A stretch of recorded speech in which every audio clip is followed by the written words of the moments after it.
इस वीडियो में मैं बताऊंगा आपको कि अगर आपको कोई प्रॉब्लम आ रही है पोस्टल लाइफ इंश्योरेंस या फिर RPLI rural postal life insurance में, तो आप ऑनलाइन उसका कंप्लेंट कैसे रजिस्टर कर सकते हैं। इस वीडियो को ध्यान से देखें क्योंकि हर चीज़ के ऊपर कंप्लेंट नहीं हो सकती, लेकिन कोई कैटेगरी बनी हुई है और अगर आपका एक जो टाइम है, टर्न अराउंड टाइम यानी टैट, जिसको टाइम फ्रेम भी कह सकते हैं या समय सीमा कह सकते हैं, अगर वो बीत चुका है और अभी भी आपका काम नहीं हुआ है तो आप कंप्लेंट कर सकते हैं। कैसे कंप्लेंट करना है वो मैं इस वीडियो में बताऊंगा। और अगर आपको टाइम जानना है कि किस काम में कितना टाइम लगता है, फॉर एग्जांपल आपने सरेंडर के लिए अप्लाई किया तो सरेंडर का प्रोसेस होने में और पूरा ये जो पैसा वगैरह मिलने में कितना टाइम लगता है, अगर टाइम ज़्यादा लग रहा है तो फिर आप कंप्लेंट कर सकते हैं। अब बिल्कुल ऐसा नहीं करना है कि जैसे आज आपने सरेंडर के लिए अप्लाई कर दिया और 2 दिन बाद आप गए और अभी तक आपको सरेंडर का पैसा नहीं मिला, तो ऐसा नहीं करना है कि दूसरे दिन ही जाकर कंप्लेंट कर दिया। कंप्लेंट व्यवस्था का दुरुपयोग नहीं करना है, हमें प्रोसेस को फॉलो करते हुए चलना है। अगर सरेंडर के लिए अप्लाई किया, उसका जो एक नियमित टाइम है उससे ज़्यादा हो रहा है तो ही हमें कंप्लेंट करना है। इस वीडियो का मकसद यह है कि कंप्लेंट को कैसे दर्ज करते हैं वह बताना। और छोटा सा डिस्क्लेमर ये करूँगा कि देखिए, अगर आप कंप्लेंट नहीं करते हैं तो इस बात की संभावना ज़्यादा है कि आपका प्रॉब्लम कभी सॉल्व ना हो। अगर आप कंप्लेंट गलत तरीके से करते हैं तो भी इस बात की संभावना है कि आपके प्रॉब्लम सॉल्व नहीं हो पाए। लेकिन अगर आप सही कैटेगरी डाल करके और सही तरीके से कंप्लेंट करते हैं, सही जगह पर कंप्लेंट फॉरवर्ड करते हैं, तो इस बात की संभावना काफ़ी बढ़ जाती है कि आपकी प्रॉब्लम सॉल्व हो सके। इस वीडियो का मकसद आपको कंप्लेंट करना बताना है, कंप्लेंट को सॉल्व करना नहीं। तो हो सकता है कि अगर आप इस तरीके से कंप्लेंट करते हैं और फिर भी हो सकता है कि आपका जो प्रॉब्लम है वो कुछ ज़्यादा ही कॉम्प्लेक्स हो, जिसकी वजह से समय ज़्यादा लग रहा हो इंडिया पोस्ट को, तो उस चीज़ों के लिए यहाँ से मैं हेल्प नहीं कर पाऊँगा। बिकॉज मेरा मकसद है आपको कंप्लेंट कैसे करना वो बताना, ना कि उस कंप्लेंट को सॉल्व करना। उम्मीद करते हैं कि आपका जो भी प्रॉब्लम आ रही हो जल्द से जल्द सॉर्ट आउट हो जाए और इस वीडियो में हम देखते हैं कि कंप्लेंट कैसे करना है।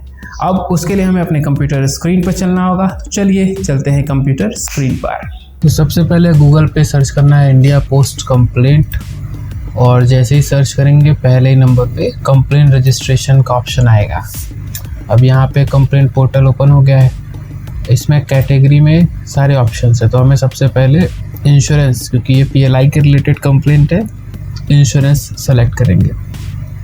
अब यहाँ पे ट्रांजैक्शन नंबर मांग रहा है, तो ट्रांजैक्शन नंबर में बेसिकली आपका पॉलिसी नंबर रहता है। अब पॉलिसी नंबर जिनका नंबर में है वो तो नंबर यहाँ पे लिख देंगे, लेकिन कुछ लोगों का अल्फ़ा न्यूमेरिक होगा, तो अल्फ़ा न्यूमेरिक के लिए आप जैसे मान लीजिए अल्फ़ा न्यूमेरिक APS, उसके बाद फिर नंबर होंगे, बीच में डैश भी होगा, उस डैश को यहाँ पे नहीं लिखना है क्योंकि यहाँ पे वो डैश सपोर्ट ही नहीं करेगा। सो अपना नंबर लिखिए और ये अल्फ़ाबेट लिखिए, नंबर लिखिए, लास्ट में अल्फ़ाबेट लिख दीजिए। और एक काम यहाँ पे ये करना होगा, डिस्क्रिप्शन में लिखना पड़ेगा सेम चीज़। डिस्क्रिप्शन में आप पॉलिसी नंबर, डिस्क्रिप्शन में पॉलिसी नंबर और यहाँ पर डैश देके कंप्लीट पॉलिसी नंबर लिख लेंगे।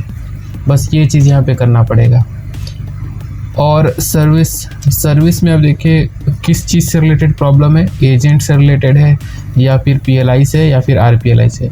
PLI और RPLI के ऑप्शन दोनों एक ही होंगे, तो अभी हम सारे ऑप्शन एक एक करके चेक करेंगे ताकि आपका जो कंप्लेंट हो आप उसी हिसाब से अपना कैटेगरी और सर्विस सेलेक्ट कर सकें। तो अभी एजेंट के लिए देखते हैं।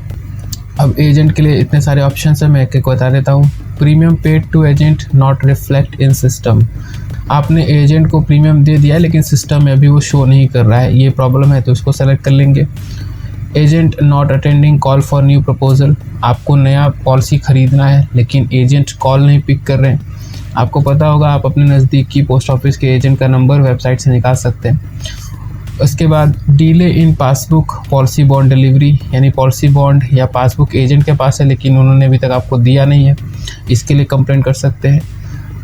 Loss of policy document by agent, agent ने आपके पॉलिसी रिलेटेड डॉक्यूमेंट्स को खो दिया है, उसके लिए ये ऑप्शन सेलेक्ट करेंगे। Non issue of receipt against premium deposit, आपने जो भी डिपॉजिट किया है प्रीमियम उसका कोई रिसिप्ट आपको नहीं मिला हुआ है, तो ये कंप्लेंट करेंगे। इसके अलावा कोई कंप्लेंट है तो अदर, या फिर wrong information about insurance product premium, यानी इंश्योरेंस के जो भी प्रोडक्ट है या जो प्रीमियम है उसके बारे में गलत इन्फॉर्मेशन दिया गया। फॉर एग्जांपल कि आपको प्रीमियम बताया गया कि 2000 रुपये है लेकिन एक्चुअल में प्रीमियम 1800 ही है, तो उस चीज़ों के लिए ये कंप्लेंट आप यहाँ से फॉरवर्ड कर सकते हैं। मान लीजिए ये कैटेगरी सेलेक्ट किया गया। अगर अमाउंट पूछता है तो अगर आपके केस में अमाउंट का कोई प्रॉब्लम है, जैसे आपने पैसा जमा किया था तो कितना रुपया जमा किया था, तो अमाउंट यहाँ पे मेंशन कर देंगे। लेकिन अगर अमाउंट रिलेटेड प्रॉब्लम नहीं है, अमाउंट की जानकारी नहीं है, जैसे इसमें बहुत सी चीज़ें होंगी जिसमें अमाउंट का कोई लेना देना ही नहीं। फॉर एग्ज़ाम्पल मान लीजिए loss of policy document by agent, तो इसमें अमाउंट का तो कोई लेना देना है ही नहीं। अमाउंट पूछ रहा है यहाँ पे, तो चाहे तो अपना सम अश्योर्ड लिख सकते हैं या फिर प्रीमियम जितना पे किया था आपने वो लिख सकते हैं। इसके बाद यहाँ पे सोर्स पूछ रहा है तो डायरेक्टली बाय कस्टमर्स ये लिखेंगे, एंड सेवरिटी में आप प्रायोरिटी पे कर देंगे।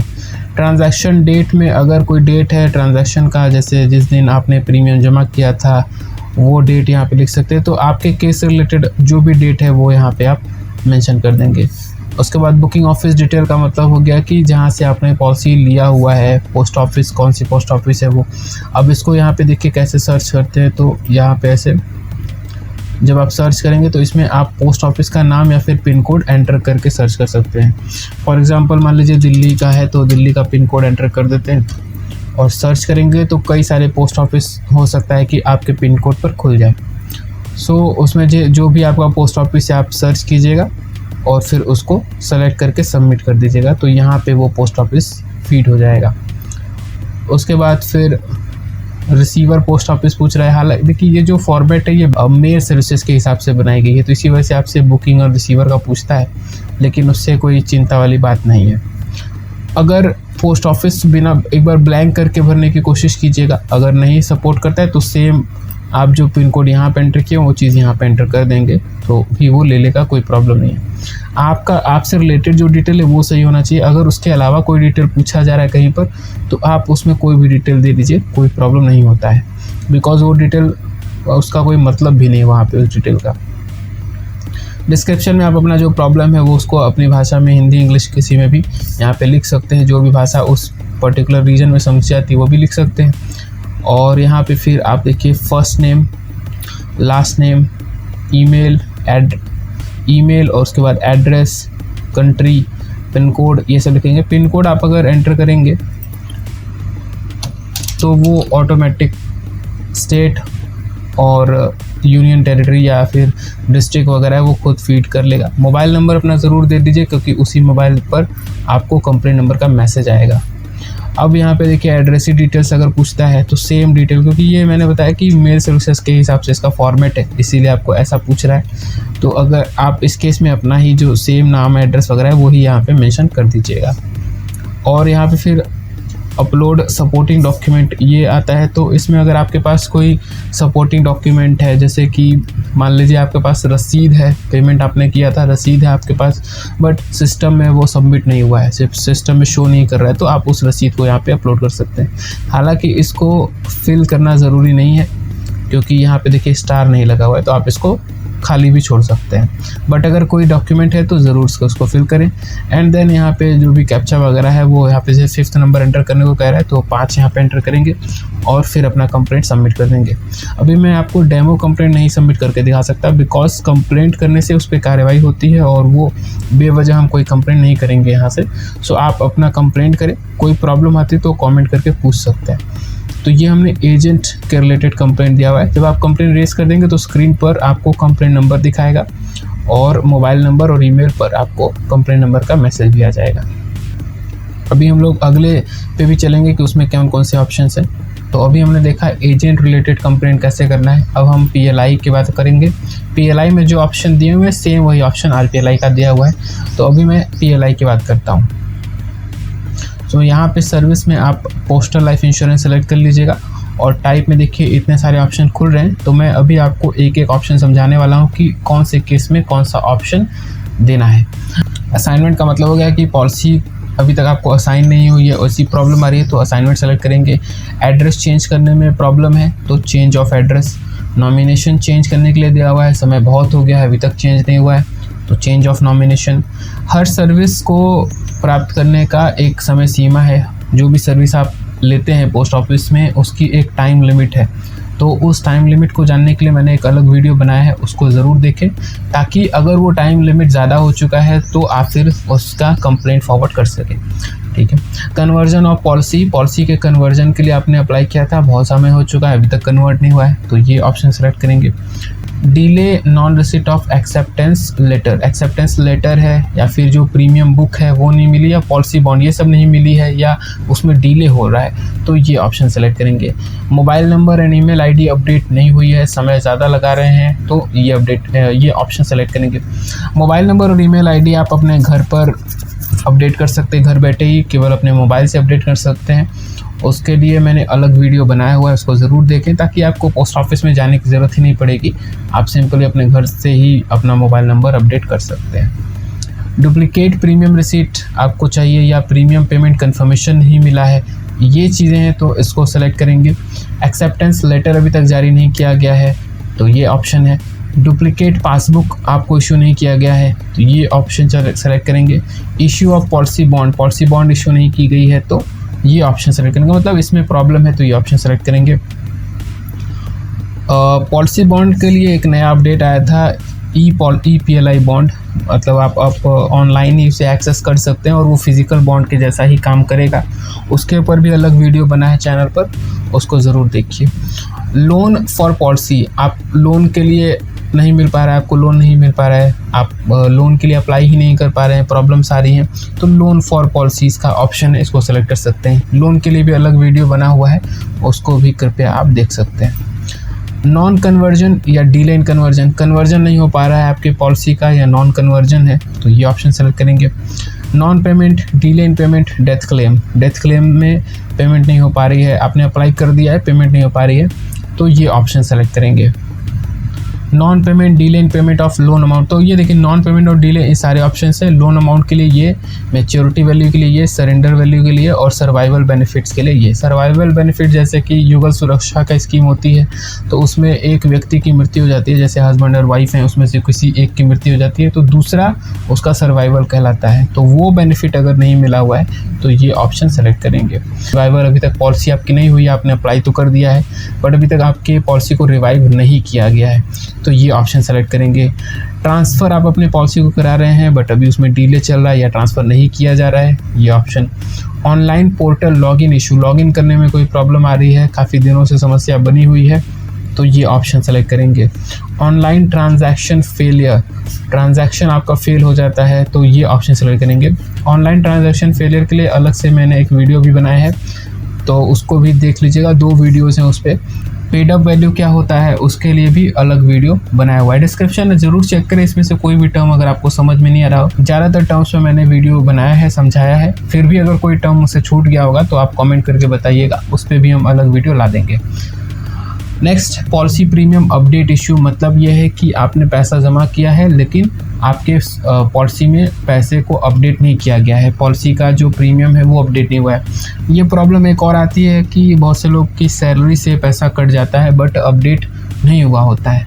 फॉर एग्ज़ाम्पल 6 महीने सैलरी से कटा हुआ है और उसमें अपडेट नहीं हुआ है अभी तक, 6 महीना पुराना ये अपडेट है कि अभी आपका नवंबर तक का ही जमा है, नवंबर 2022, और अभी मई चल रहे हैं। तो इस तरीके की अगर प्रॉब्लम आती है तो फिर पॉलिसी प्रीमियम अपडेट इशू को सेलेक्ट करेंगे।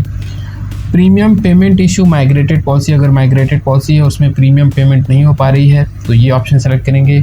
रिवाइवल ऑफ पॉलिसी, पॉलिसी के रिवाइवल संबंधी प्रॉब्लम आ रही है, रिवाइवल के लिए आप नहीं अप्लाई कर पा रहे हैं तो ये सेलेक्ट करेंगे। अब ये देखिए, एक ऑप्शन होता है रिवाइवल ऑफ पॉलिसी और एक होता है non revival, delay in revival. ये रिवाइवल ऑफ पॉलिसी एप्लीकेशन करने से पहले की प्रॉब्लम है, मतलब आपने रिवाइवल के लिए अप्लाई ही नहीं कर पा रहे हैं तो ये सेलेक्ट करेंगे। रिवाइवल के लिए आपने अप्लाई कर दिया बट अभी तक पॉलिसी रिवाइव नहीं किया गया तो ये ऑप्शन सेलेक्ट करेंगे, non revival, delay in revival. Settlement of claim on death with nomination, जो आपका क्लेम है डेथ का विद नॉमिनेशन है बट वो अभी तक सेटलमेंट नहीं हुआ है तो इसको सेलेक्ट करेंगे। And settlement of claim on maturity, maturity हो चुकी है बट अभी तक क्लेम नहीं हो पाया है तो ये सेलेक्ट करेंगे। अब इसमें, इन दोनों में और इसमें अंतर है, इसमें ये एप्लीकेशन से पहले की प्रॉब्लम है, कि डेथ के केस में नॉमिनेशन है आपके पास लेकिन सेटलमेंट नहीं कर पा रहे हैं। इसमें क्या है कि एप्लीकेशन वगैरह सब दे दिया गया है, सब कुछ कंफर्म है, लेकिन पेमेंट नहीं हो पा रही है या डिले है उसके अंदर, तो ये ऑप्शन सेलेक्ट करेंगे। Settlement of claims on maturity हो चुकी है बट अभी तक आप अप्लाई ही नहीं कर पा रहे हैं, कोई प्रॉब्लम आ रही है अप्लाई करने में या कोई कुछ किस वजह से नहीं हो पा रहा है। इसमें क्या है कि अप्लाई कर चुके हैं आप लेकिन अभी तक आपको पेमेंट नहीं हुआ है, तो ये अंतर को समझना ज़रूरी है ताकि आप उसके हिसाब से ही कंप्लेंट फॉरवर्ड कर सकें। और इसमें एक और चीज़ जैसे लोन फॉर पॉलिसी, तो ये एप्लीकेशन के पहले की बात है, लेकिन अप्लाई कर दिया है पेमेंट नहीं हुआ है तो फिर आप सेलेक्ट करेंगे नॉन पेमेंट और delay in payment of loan amount. तो जो ऑप्शन PLI में है पोस्टल लाइफ इंश्योरेंस में ऑलमोस्ट सारे ही ऑप्शन आपको RPLI में मिल जाएंगे। तो अगर PLI या फिर RPLI रिलेटेड प्रॉब्लम होती है तो उसको ऐसे ही आपको सेलेक्ट करना पड़ेगा और कंप्लेंट देनी पड़ेगी। बाकी नीचे कैसे डिटेल भरना है वो मैं बता चुका हूँ, फिर भी अगर प्रॉब्लम आती है तो ज़रूर कमेंट करें। कई बार भरने में प्रॉब्लम होती है या कई बार हो सकता है वेबसाइट का सर्वर डाउन हो तो कंप्लेंट आपका ना ले, तो उसके लिए थोड़े समय वेट करके फिर कंप्लेंट दे सकते हैं। यहाँ पे मैं कोई डेमो कंप्लेंट करके नहीं दिखाऊंगा बिकॉज कंप्लेंट फॉरवर्ड हो जाएगी डिपार्टमेंट में और उस पर इंक्वायरी चलेगी, सो बेवजह हम कंप्लेंट यहाँ से नहीं करेंगे। जब जेन्युइन केस होगा तभी यहाँ से कंप्लेंट आप करें। अब यहाँ पे बात आती है कि कंप्लेंट करने के बाद अगला स्टेप क्या। तो कंप्लेंट करने के बाद आप अपने कंप्लेंट को ट्रैक कर सकते हैं। कंप्लेंट ट्रैक करने के लिए आप सर्च कीजिएगा इंडिया पोस्ट कंप्लेंट ट्रैकिंग, तो पहले ही नंबर पे ऑप्शन ऐसा मिलेगा आपको कंप्लेंट ट्रैक करने का, और इसमें चले जाएंगे। इसमें जाने के बाद यहाँ पे आप अपना कंप्लेंट नंबर एंटर करेंगे, जनरली 10 डिजिट का होता है। एंटर करने के बाद यहाँ पे जब आप सर्च करेंगे तो आपको कंप्लेंट का स्टेटस दिखाएगा कि उसमें क्या कार्रवाई हुई। उसमें कंप्लेंट में समय भी लग सकता है, डिपेंड करता है आपकी कॉम्प्लेक्सिटी कितनी है। PLI और RPLI के ऊपर मैंने बहुत सारे वीडियो बनाए हुए हैं, आप हमारे चैनल पे विजिट करें और हमारी प्लेलिस्ट देखें या डिस्क्रिप्शन को चेक करें, वहाँ पे मैंने काफ़ी सारे लिंक दिए होंगे और उन सारे वीडियोस को देख करके आप अपनी अवेयरनेस को बढ़ा सकते हैं। मैं मिलता हूँ आपसे अगली वीडियो में, तब तक के लिए बाय।